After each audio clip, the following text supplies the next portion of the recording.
Për të mësuar më shumë në lidhje me situatën më të fundit, tani do të kemi një lidhje të drejt për drejt me gazetarin Teodor Gjerga. Dori, përshëndetje, si paraqitet situata në qarkun e Shkodrës nga rreshjet e rëna gjatë orëve të fundit? Në të gjithë qarkun e Shkodrës, Saida vijojnë me intensitet lartë rreshtet e shiut, duke shkaktuar kështu edhe problematikat e para. Duhet thënë që prej ditës së djeshme aksi rrugor Breg Lumi Theth vjen të jeti bllokuar, pavarësisht ndërhyrjes punonjësve të Bashkisë së Shkodrës, por dhe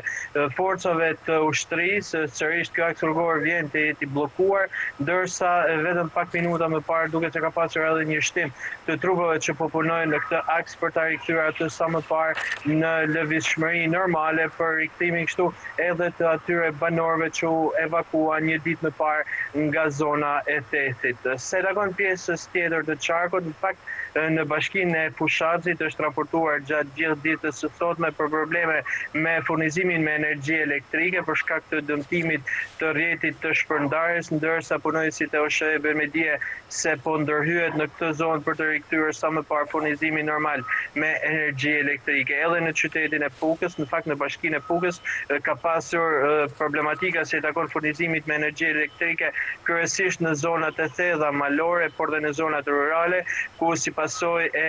le të themi e problematikave të hershme të rrjetit transmetimit të energjisë elektrike, si pasojë e erës dhe rreshjeve të shumta ka pasur probleme për furnizimin e këtyre banorëve në këto zona të larta. Do të thënë që në Malsinë e Madhe mbrëmjen e djeshme është shënuar një incident si pasojë e shkarkesës elektrike, është dëmtuar një banesë dykaqe në zonën e Shkelit, duke e shkëmbuar atë totalisht. Fatmirësisht duhet të thënë nuk ka pasur dëme në njerëz, pasi ato kanë arritur të dalin menjëherë nga banesa, por të gjithë rendiq shtëpiake dhe gjëja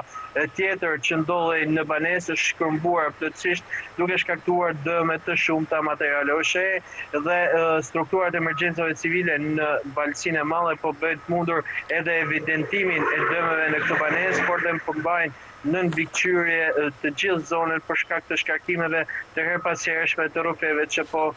ka i gjithë qarku i Shkodrës. Se takon pjesës tjetër, qyteti i Shkodrës, pavarësisht problematikës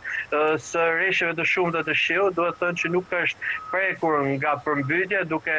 qenë kështu një nga qytetet me performancën më të mirë pavarësisht të rreshjeve të shumta që ka pasur në 24 orët e fundit. Ishim në një lidhje të drejt për drejt me gazetarin ton nga Shkodra, Teodor Gjerga.